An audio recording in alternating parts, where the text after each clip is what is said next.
আসসালামু আলাইকুম এভরিওয়ান। আশা করি আপনারা সবাই অনেক ভালো আছেন। আল্লাহর অশেষ রহমতে আমি অনেক ভালো আছি। তো আমি আজকেও একটা নতুন ভিডিও নিয়ে আসলাম।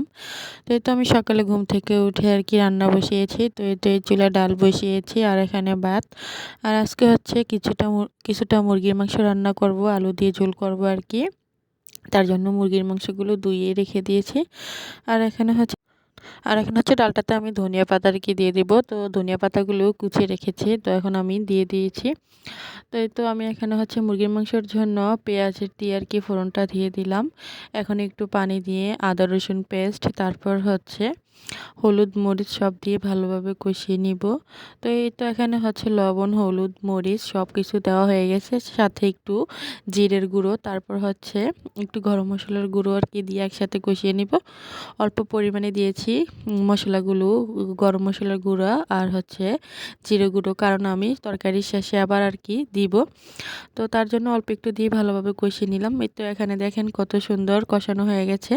আসলে মাংসের মশলা কষানো বুঝবেন যখন দেখবেন যে ওপরে একটু তেল বেশি এসেছে তখন মনে করবেন যে মশলাটা কষানো হয়ে গেছে। তো এভাবে কষিয়ে যখন মুরগির মাংস রান্না করবেন বা যে কোনো মাংসই রান্না করবেন, খেতে কিন্তু অনেক ভালো লাগে। তো এটা এখন আমি আলুগুলো আগে দিয়ে আর কি কষিয়ে নিলাম, কারণ আমার কাছে মনে হয় যে ফার্মের মুরগির থেকে আলুটা একটু দেরিতে সিদ্ধ হয়। তো তার জন্য আমি এই তো এখানে হচ্ছে আলুটা আমি ভালোভাবে কষিয়ে নিলাম আগে একটু, তারপর এখানে আমি মুরগির মাংসগুলো দিয়ে দিব। তো দিয়ে ভালোভাবে নেড়েচেড়ে কষানো হয়ে গেলে ঝোল দিয়ে দিব। এই তো মুরগির মাংসগুলো আমি ভালোভাবে নেড়েচেড়ে একসাথে সবগুলো মিশিয়ে দিচ্ছি।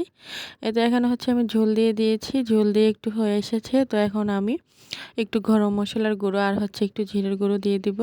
এতে এখানে হচ্ছে আমি মশলাগুলো এক এক করে দিয়ে দিলাম। তো দিয়ে একটু ভালোভাবে নেড়েচেড়ে ডেকে তারপর হয়ে আসলে উঠিয়ে ফেলবো। তো আমার মাংসের ফাইনাল লুক মানে কীরকম হবে সেটা আপনাদের সাথে শেয়ার করব।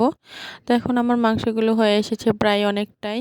তো এখন আমি উঠিয়ে ফেলবো। এই তো উঠিয়ে ফেলেছি। দেখুন মাংসের কালারটা কিন্তু অনেক সুন্দর হয়েছে, খেতেও অনেক ভালো হয়েছে।